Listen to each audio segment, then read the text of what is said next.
బరువుకు తగ్గ న్యాయం. వేదపల్లి అగ్రహారం వాడైన పేరి శాస్త్రి గొప్ప వేద పండితుడు. ఆయన వద్ద ఎన్నో పురాతన గ్రంథాలున్నాయి.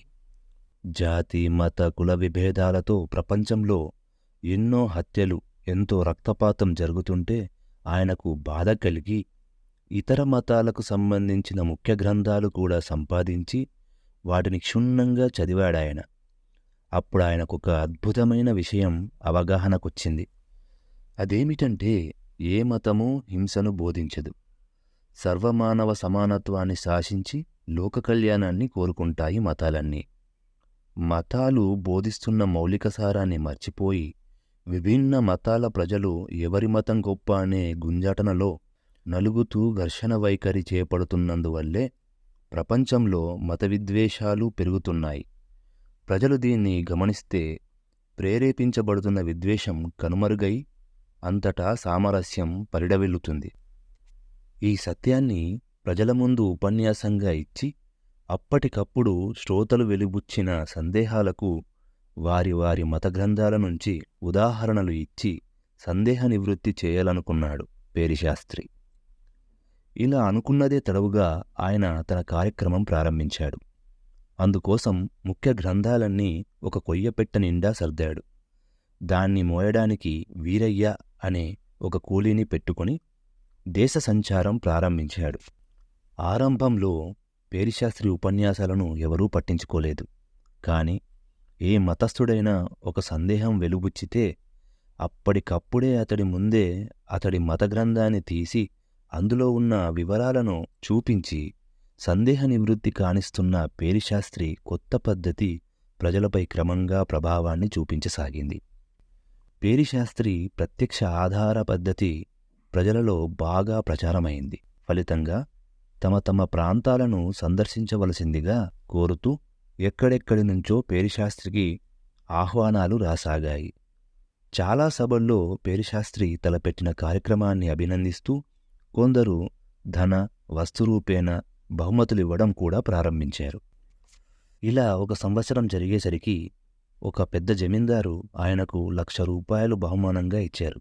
ఆ తరువాత మాసం రోజులకు ఆ ప్రాంతాన్నేలే రాజు ఆయనకు ₹2,00,000 బహుమానంతో పాటు గొప్పగా సన్మానం కూడా జరిపాడు. పేరిశాస్త్రి ఆర్థికంగా లాభపడమే గాక దేశ దేశాంతరాల్లో ఆయన్ని గౌరవించి గొప్పగా చెప్పుకోసాగారు. అయితే పేరిశాస్త్రి గ్రంథాలున్న కొయ్యపెట్టెను మోసుకువచ్చే వీరయ్య క్రమంగా కృషించిపోసాగాడు. అతడి జబ్బేమిటో తెలియకపోయినా చివరకు పేరిశాస్త్రి వాణ్ణి ఒక ధర్మ వైద్యశాలలో చేర్పించాడు. అక్కడి వైద్యులు వీరయ్యను పరీక్ష చేసి వాడికి శారీరకంగా ఏ జబ్బూ లేదని తేల్చేశారు. అది విని పేరిశాస్త్రి ఆశ్చర్యపడి వీరయ్యను, ఒరే వీరయ్య, నువ్వు బయటకు చెప్పుకోకుండా ఏదో మనస్సులో దాచుకొని బాధపడుతున్నావు, అదేమిటో చెప్పు అని అడిగాడు. వీరయ్య ఒక పట్టాన చెప్పలేదు. ఆఖరకు పేరిశాస్త్రి బలవంతం మీద వాడు, బాబూ, మీ మతగ్రంథాల బరువంతా నేను మోస్తున్నాను. పేరు డబ్బు మీకు వస్తున్నది. మీతో పోల్చుకుంటే నాకు వచ్చిన లాభమేమున్నది అన్నాడు. వాడిలో ఇంత బాధ ఉన్నదని అప్పటివరకు పేరిశాస్త్రికి తట్టనేలేదు. ఆయన ఆశ్చర్యపడి వాడికి అర్థమయ్యేలా చెప్పాలనుకొని, వీరయ్య, నువ్వు గ్రంథాలున్న కొయ్యపెట్టెను బండిలో పెడతావు. అక్కడి నుంచి దాన్ని వేదిక మీదకు తెస్తావు. ఈ లెక్కన చూస్తే నువ్వు రోజుకు 2 గంటల కంటే దాన్ని మోయడం లేదు, అవునా అన్నాడు.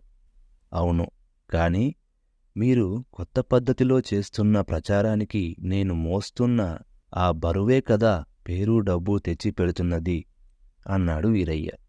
నిజమే, ఈ పుస్తకాల బరువును రోజుకు 2 గంటల పాటు తలమీద మోస్తున్నావు. నీకెప్పుడూ బరువు ఎక్కువ అనిపిస్తే అప్పుడు దించుకోగలవు కూడా. కాని ఈ పుస్తకాల బరువును నేను తలలోపల మెదడులో రోజంతా మోస్తున్నాను, ఆఖరకు నిద్రలో కూడా. ఆ బరువు నేను మోయక తప్పదు. పైగా అది దించుకోలేని బరువు. దీన్ని బట్టి న్యాయమేమిటో నువ్వే చెప్పు అన్నాడు పేరిశాస్త్రి. పేరిశాస్త్రి ఎప్పుడెవరు ఏమడిగినా టకీమని ఒక పుస్తకం తీసి ఏ పుటలో ఏముందో చెబుతాడని వీరయ్యకు తెలుసు. అందువల్ల వాడు వెంటనే, నా తప్పు తెలిసింది బాబూ, బరువు మోయడంలో మేధావిని కూలివాడితో పోల్చాను, నన్ను మన్నించండి అన్నాడు. అయితే పేరిశాస్త్రి అంతటితో ఊరుకోలేదు. తన ఆదాయంలో వీరయ్యకు మరికాస్త ఎక్కువ భాగమివ్వడమే కాక 10 మందిలోనూ సర్వమత సామరస్యాన్ని ప్రబోధించడానికి వీరయ్య చేస్తున్న సాయాన్ని పొగడసాగాడు. వీరయ్య మనోవ్యాధి తగ్గిపోయింది. ఆ తరువాత నుంచి అతడు తలమీద నుంచి బరువు దించినప్పుడల్లా, పాపం నా యజమానికి ఇలాంటి అవకాశం రాదు కదా అని జాలిపడుతూండేవాడు. ఇంతటితో ఈ కథ సమాప్తం.